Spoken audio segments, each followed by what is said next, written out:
graça e a paz do Senhor Jesus, amém? Amém. Que bênção que nesse tempo friozinho, mas muito agradável, a gente possa se reunir aqui, em nome do Senhor Jesus. Quero convidar todos a ficarem de pé e abrirem a Bíblia em Isaías, capítulo 64.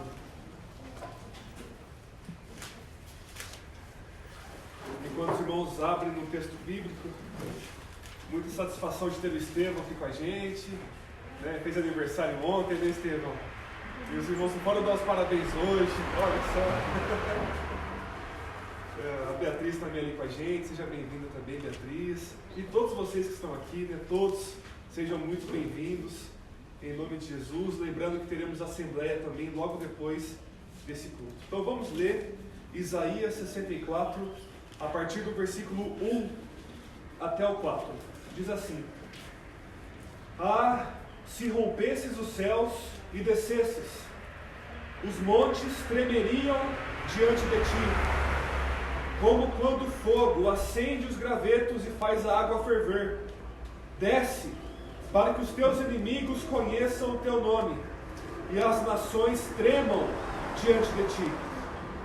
Pois quando fizeste coisas tremendas, coisas que não esperávamos, desceste, e os montes tremeram diante de ti.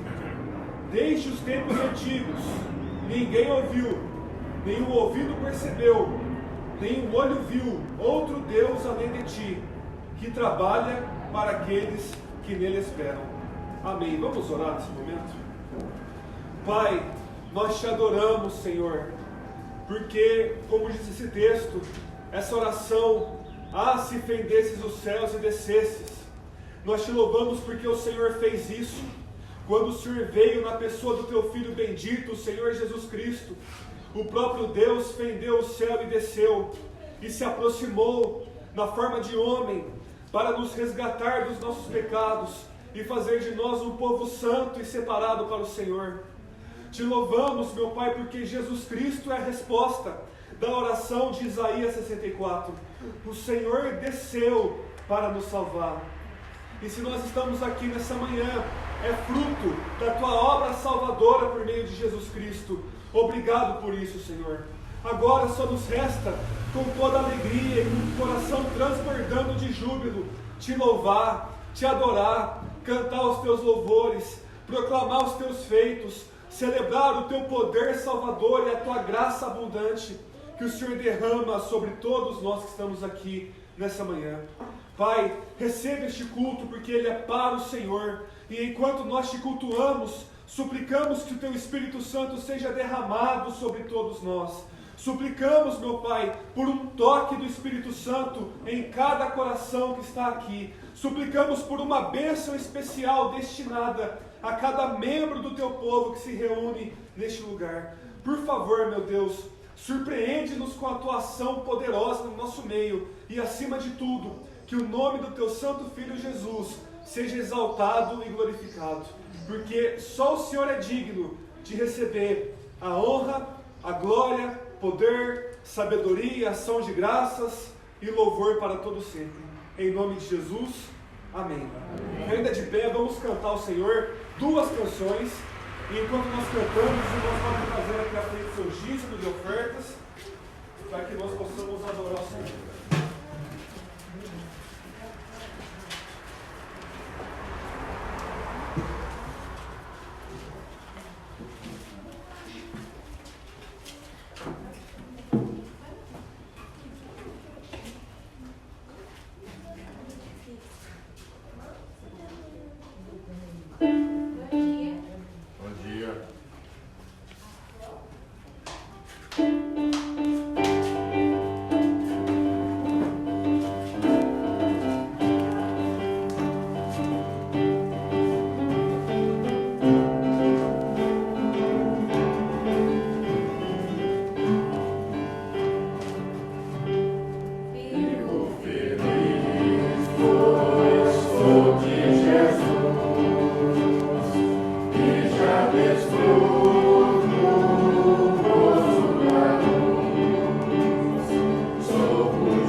das crianças descerem, nós recebemos uma doação, irmãos, desse livretinho.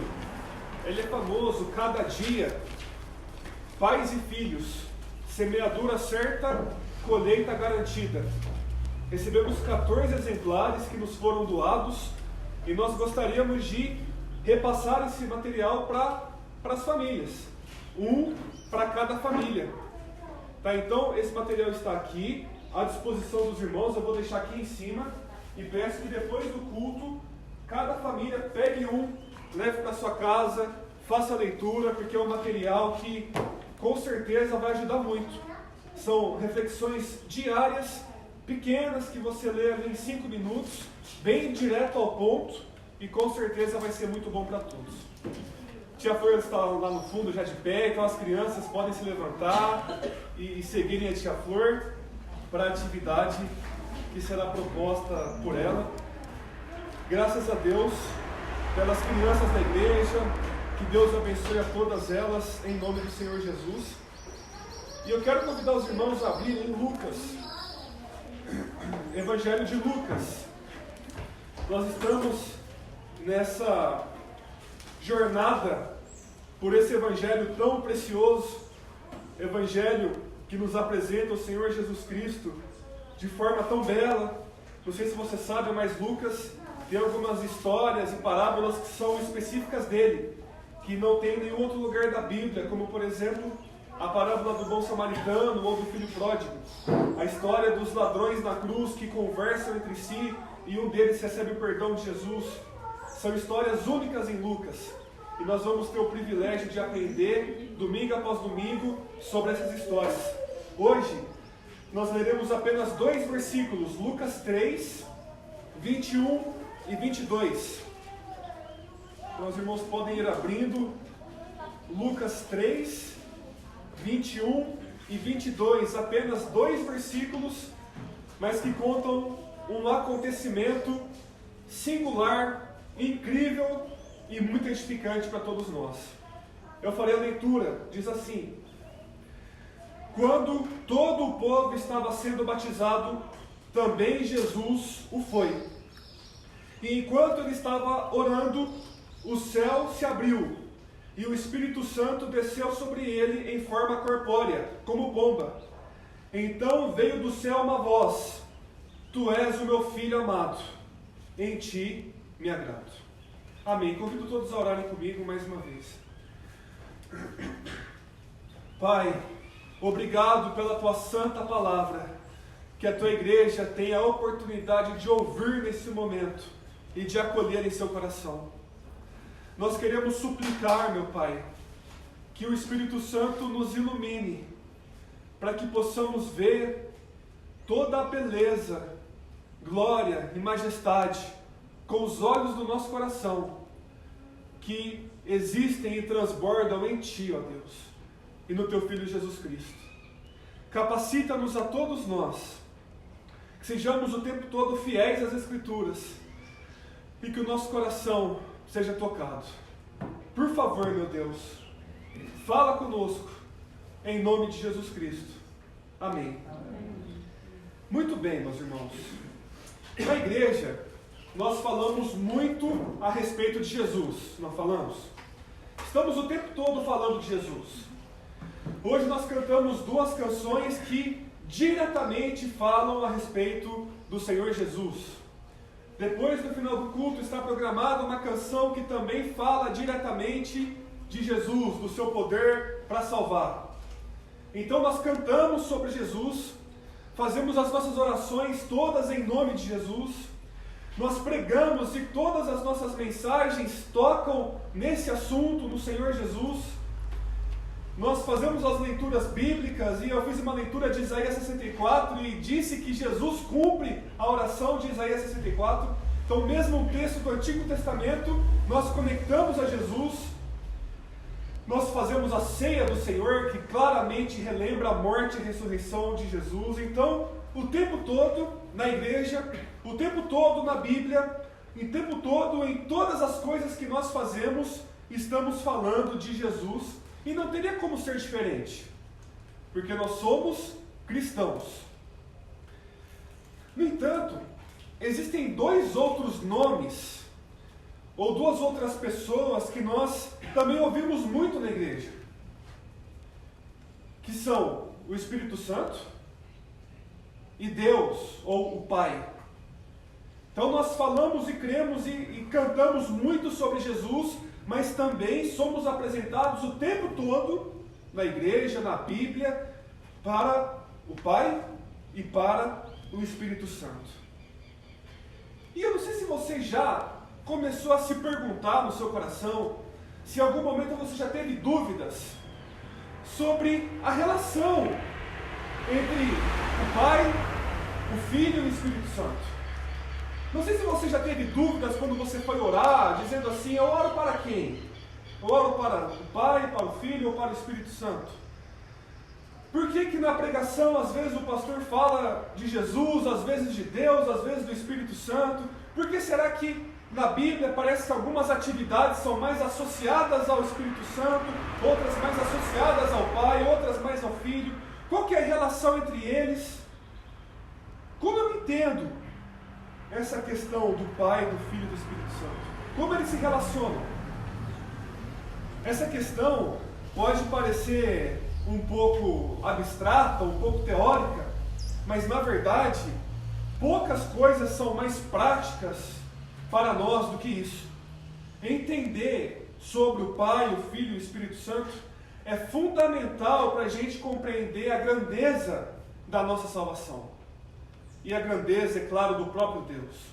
Então a gente vai tentar entender um pouco mais hoje essa questão dessa relação entre o Pai, o Filho e o Espírito Santo. E nós faremos isso com base nesse texto que nós lemos e a partir desse texto que nós lemos. Na semana passada, os irmãos que estavam aqui se lembram, nós pregamos sobre o ministério de João Batista.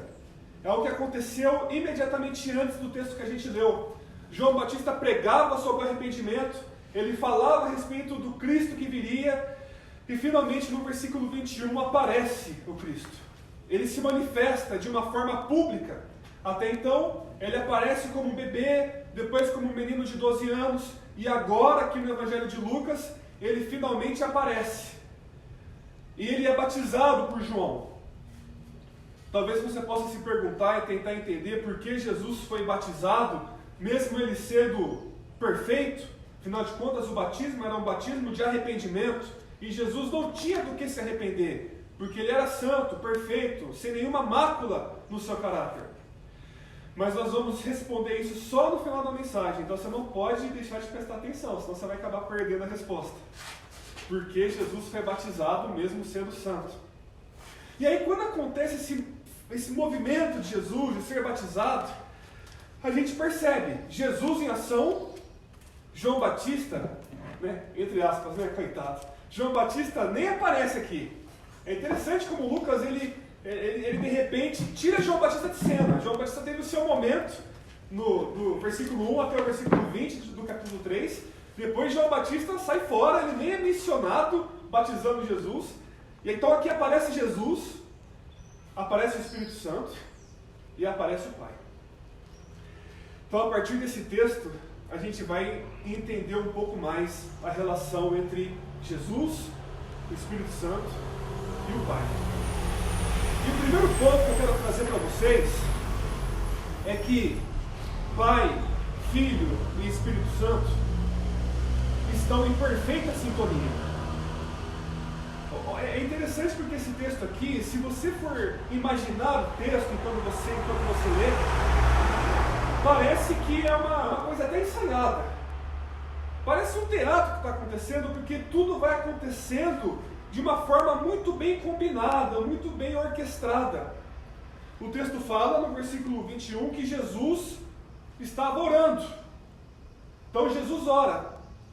E aí fala que o céu se abre, o Espírito Santo desce como pomba em forma corpórea. Então Jesus orando, o Espírito Santo descendo a partir do momento que o céu se abre, e uma voz vem do céu dizendo: Eis, tu és o meu filho amado, em ti me agrado.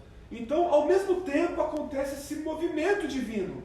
Jesus, o Espírito Santo e o Pai. Uma sintonia perfeita entre o Pai, o Filho e o Espírito Santo. Mas eu escolhi bem as palavras quando eu falei um pouco atrás, que eu pregaria com base nesse texto e a partir desse texto.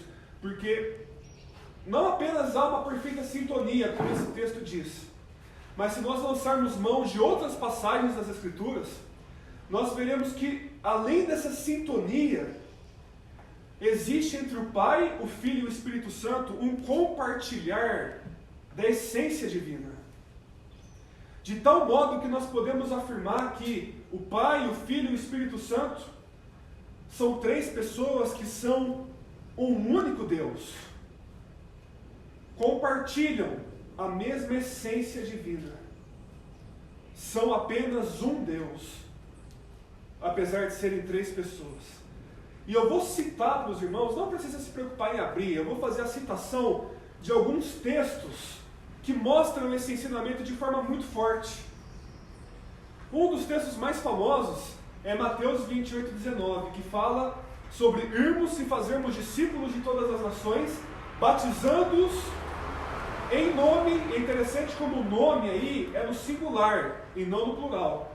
Em nome do Pai, do Filho e do Espírito Santo. Então olha como Jesus coloca os três numa condição de igualdade. Nós somos batizados em nome dos três: Pai, Filho e Espírito Santo. Agora, pensando um pouco mais no Pai e no Filho, olha só o que eu vou dizer aqui para vocês. João 10, versículo 30. Jesus fala assim: eu e o Pai somos um. Essa declaração de Jesus é tão forte, foi tão impactante, que os judeus queriam apedrejar Jesus na mesma hora que ele falou isso. Porque Jesus e o Pai realmente compartilham da mesma essência divina. Agora olha outra frase de Jesus em João 14:10. Jesus fala assim: eu estou no Pai e o Pai está em mim. Olha que frase incrível que ele está falando. Jesus está no Pai, o Pai está em Jesus, um está no outro. Jesus, uma vez, levando esse ensinamento, né, de uma forma muito prática, Felipe falou assim para ele, em João 14, Senhor, mostra-nos o Pai, isso basta. Então Jesus respondeu: Felipe, você ainda não entendeu? Quem me vê, vê o Pai. Tamanho é esse compartilhar da essência divina. Em João capítulo 1, versículo 1 também, está escrito assim sobre Jesus: no princípio era a palavra, ou o verbo, e a palavra estava com Deus, e a palavra era Deus. Então, vejam como Jesus e o Pai compartilham da essência divina. E sobre o Espírito Santo? Eu vou ler um texto para vocês que é muito curioso, esse texto, é muito interessante. Romanos 8:9. Paulo está falando sobre a vida depois da conversão, debaixo da ação do Espírito Santo. Ele fala assim: entretanto, vocês não estão sob o domínio da carne, mas do Espírito, se de fato o Espírito de Deus habita em vocês. Espírito de Deus. E se alguém não tem o Espírito de Cristo, esse não pertence a Cristo. Aí eu pergunto para você, de acordo com esse texto, o Espírito Santo é o Espírito do Pai ou é o Espírito do Filho? De ambos. Veja que no mesmo texto, no mesmo versículo, Paulo usa um pelo outro, como se fossem sinônimos: o Espírito de Deus e o Espírito de Cristo. Então o Espírito Santo é o Espírito de ambos. E aí, quem que envia o Espírito Santo sobre nós? O Pai ou o Filho? Se nós lermos João 14:26, Jesus fala assim: o Conselheiro, o Espírito Santo, que o Pai enviará em meu nome. Então o Pai envia o Espírito Santo sobre nós. Mas aí, se nós lermos João 20:22, uma cena muito bonita, Jesus ressuscitou e aparece na frente dos seus discípulos. Jesus sopra sobre eles e fala: recebam o Espírito Santo. Então quem envia o Espírito Santo? O Pai ou o Filho? Ambos. Lá em Apocalipse é uma passagem muito bela que fala do rio puro da água da vida, claro como cristal, que procedia do trono de Deus e do Cordeiro. Essa água da vida, em toda a literatura de João, simboliza o Espírito Santo. Então, muito provavelmente, esse rio puro da água da vida em Apocalipse seja um símbolo para o Espírito Santo. E lá diz que ele procede do trono de Deus e do Cordeiro. Então, você consegue perceber o mistério disso tudo? Como isso desafia a nossa intelectualidade, a nossa imaginação. O Pai, o Filho e o Espírito Santo estão em perfeita sintonia com base nesse texto, mas a partir desse texto, indo para outros, percebemos que essa sintonia, no final das contas, é um compartilhamento de essência. O Pai, o Filho e o Espírito Santo são um só Deus. Mas a gente também aprende nesse texto que o Pai, o Filho e o Espírito Santo são pessoas distintas. Eu sei que é difícil de entender isso, e é para ser. Eu fico pensando no seguinte: se a gente adorasse um Deus 100% compreendido pelo intelecto humano, esse Deus seria muito pequeno. Puxa vida, um Deus que todo mundo entende, assim como a gente consegue entender aí qualquer outra coisa. É claro que Deus transcende nosso entendimento. É claro que Deus é tão glorioso que há muitas coisas sobre Deus que a gente apenas crê, aceita, mas não entende. Tem que ser assim. Se não fosse assim, ele seria pequeno demais. Então, são pessoas distintas. Então, Pai, o Filho e o Espírito Santo são um só Deus, mas são três pessoas. E aqui a gente percebe isso claramente, porque Jesus está orando.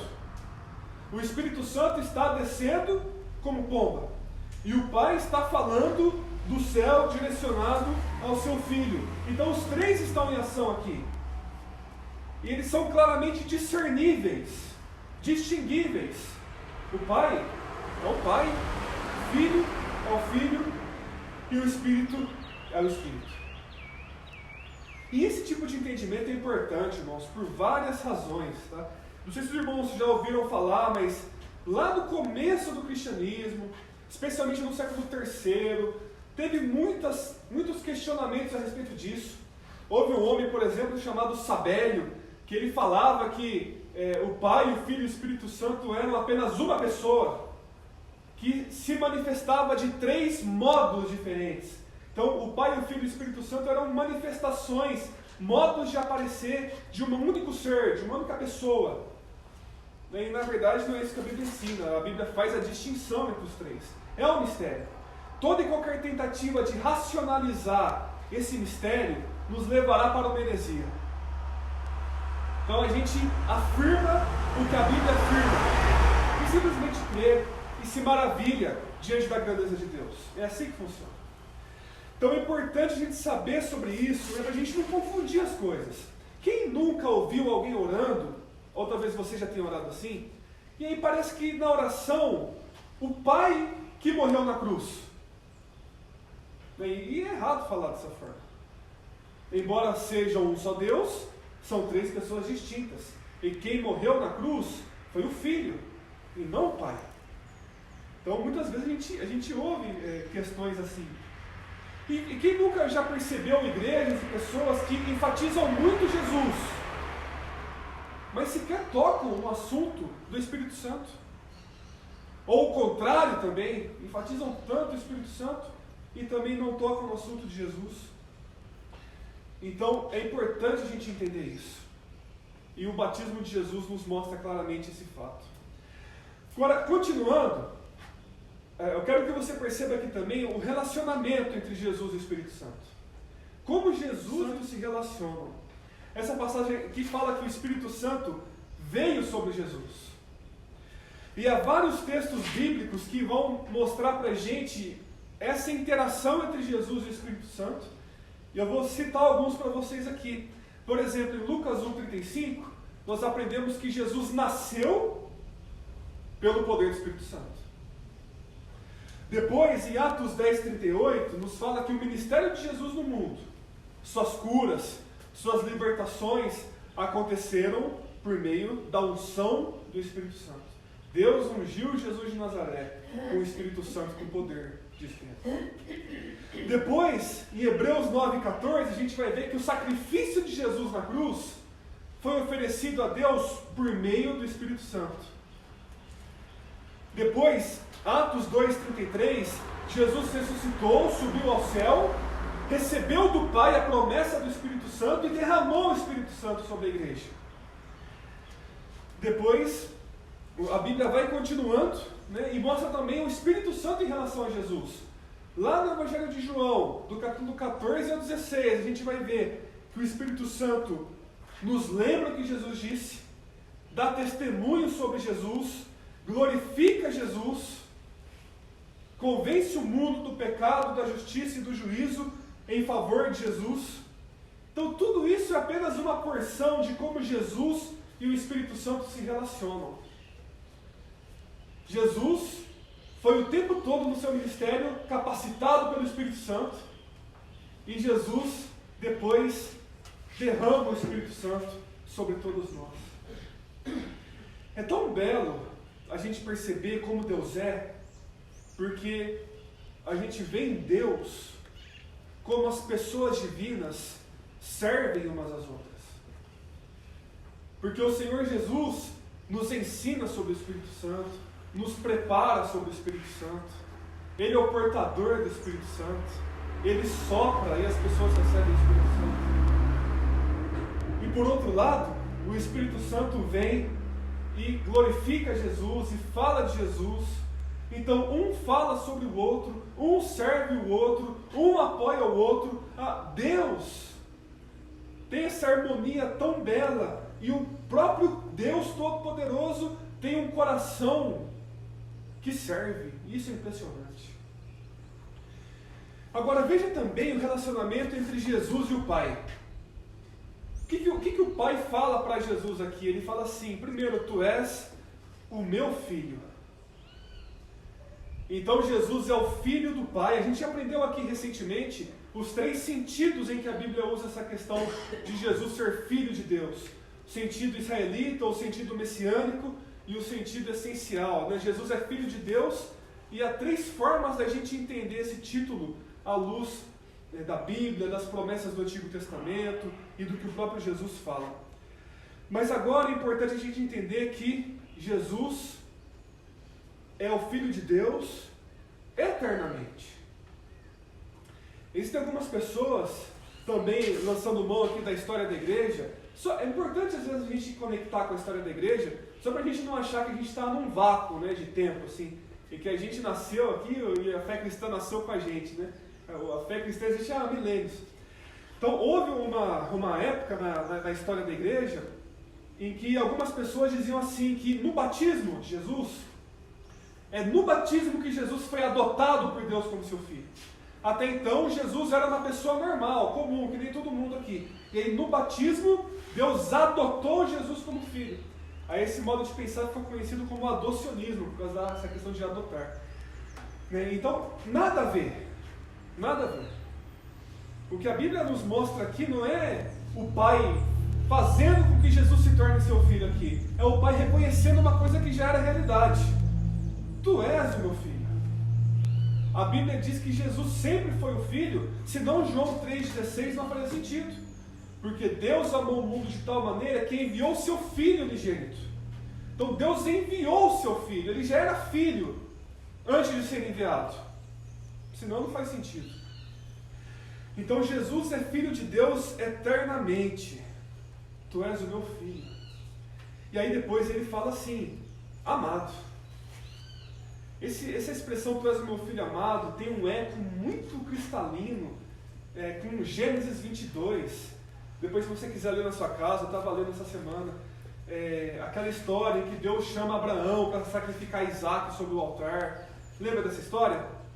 E aí, quando Deus fala para Abraão, Deus fala assim: pega Isaac, teu único filho, a quem tu amas.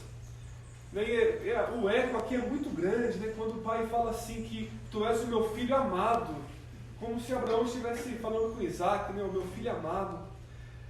E Jesus é amado pelo Pai. E aqui, meus irmãos, a gente tem outra questão que as Escrituras nos apresentam, especialmente no Evangelho de João, que é impressionante. O Pai ama o Filho, e o Filho ama o Pai, e o Espírito Santo ama o Pai e o Filho, é amado pelo Pai e pelo Filho. E esse amor, dentro do ser divino, é um amor eterno, puríssimo, perfeito, inimaginável. O Pai, o Filho e o Espírito Santo se amam desde sempre.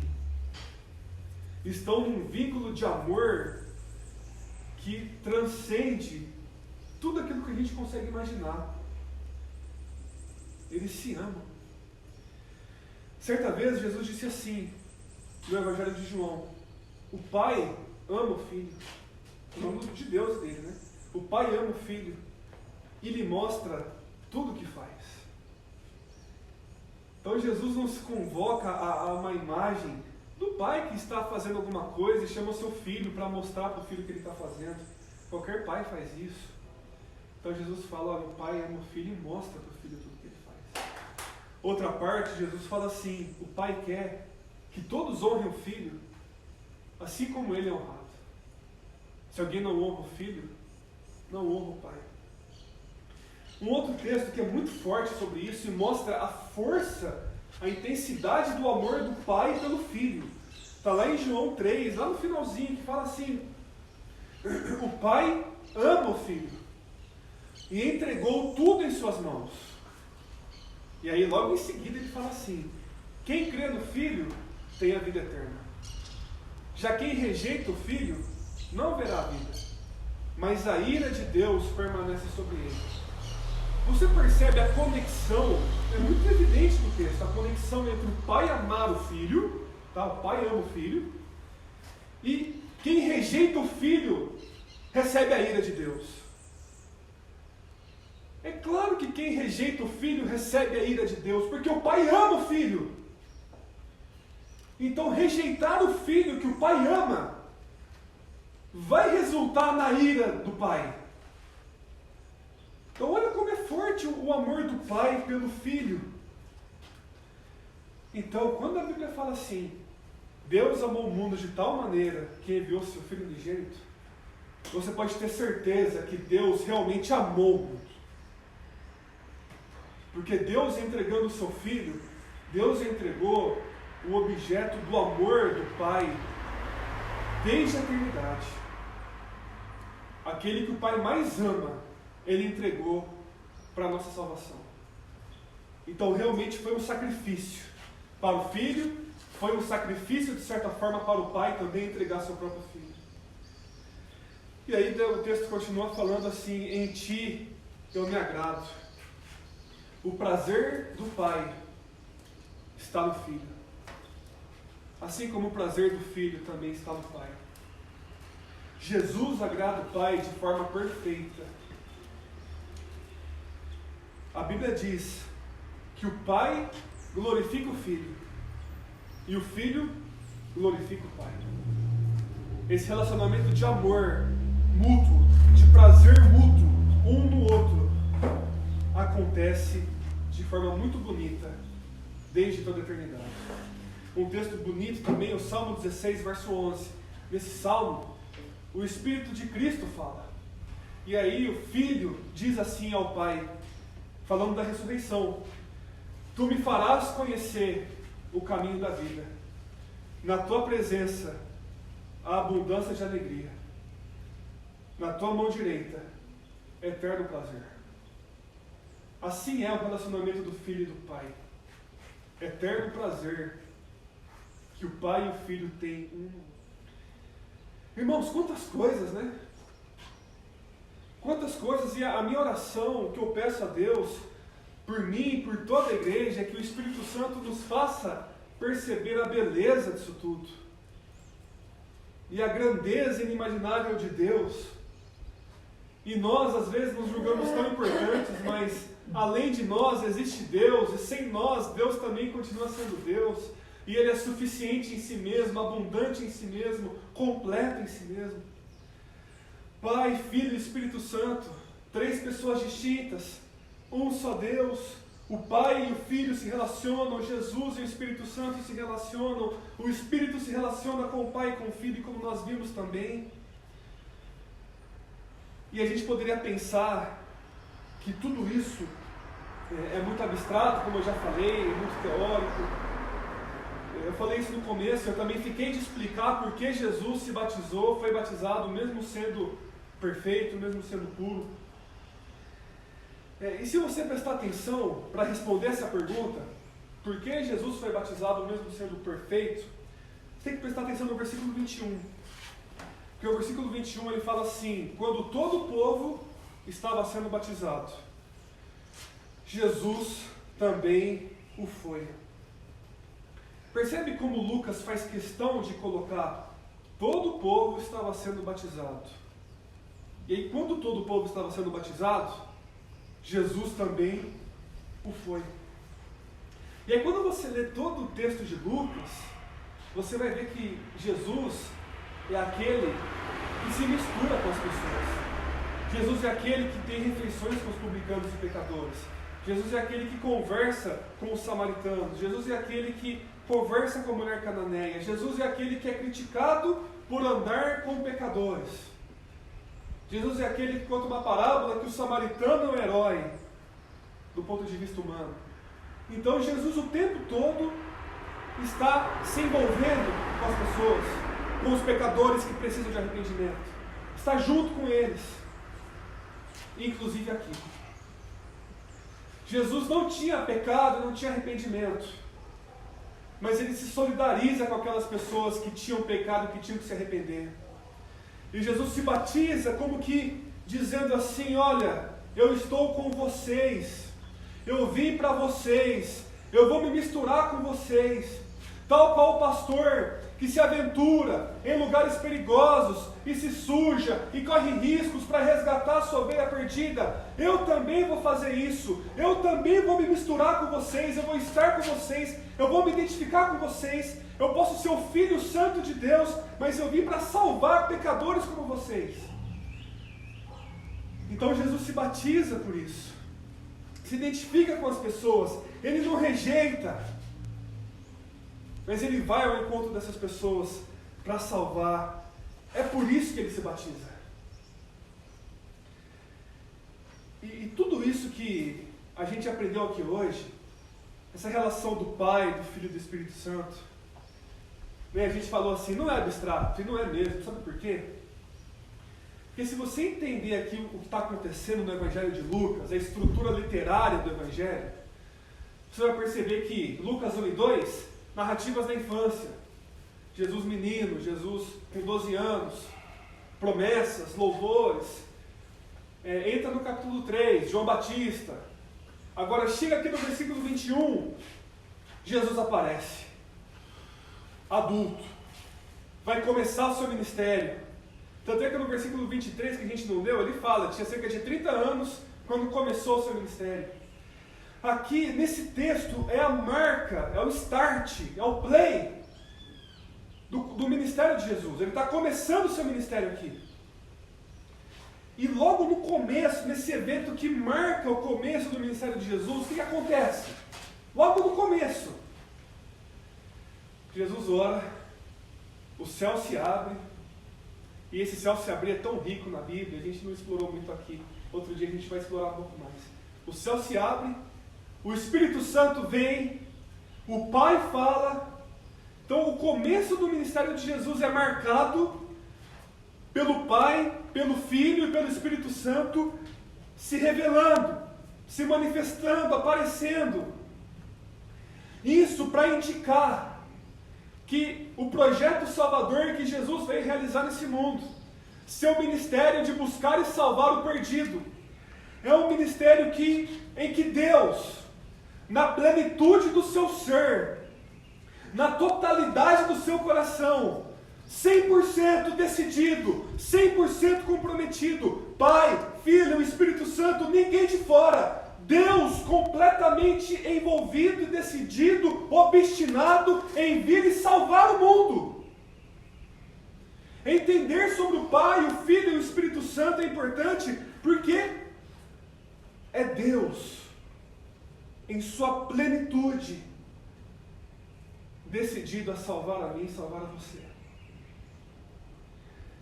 Em última instância, ser salvo, no final das contas, ser salvo é ser recebido pelo Pai, pelo Filho e pelo Espírito Santo. E ser abraçado pelo amor divino que flui entre o Pai, o Filho e o Espírito Santo. No final das contas, é isso. Como Jesus orou lá em João 17, sobre nós, ele disse assim: para que o amor com que o Senhor me ama esteja neles. Ser salvo, no fim das contas, é entrar na dança do amor divino que flui entre o Pai, o Filho e o Espírito Santo.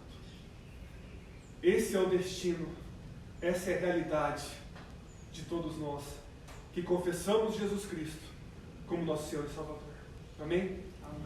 Quero convidar todos a ficarem de pé. Nós vamos cantar sobre Jesus que tem poder para salvar, e logo depois eu volto de novo.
Muito bem, vamos orar para encerrar esse culto. E aí, em seguida a gente começa a assembleia. Pai, muito obrigado, Senhor, por esse momento tão especial de louvor e adoração e aprendizado. nós pedimos, meu Pai, que estejamos maravilhados diante de tudo aquilo que o Senhor é, de tudo aquilo que o Senhor faz, de toda a grandeza que exala do Senhor. Abençoa essa igreja, meu Pai, abençoa todos nós. Queremos experimentar o Teu amor de forma cada vez mais íntima, profunda e poderosa. Que o Teu amor, o amor que se revelou em Cristo na cruz, se derrame sobre os nossos corações, pelo Espírito Santo que nos foi dado. Abençoa essa igreja, protege essa igreja, nos leva em segurança pelos caminhos da vida. E que o amor de Deus, nosso Pai, a graça de nosso Senhor e Salvador Jesus Cristo e as consolações do Espírito Santo sejam sobre nós, hoje e para todo sempre. Amém. Amém. Irmãos, podem se assentar. Nós vamos começar a Assembleia da Igreja.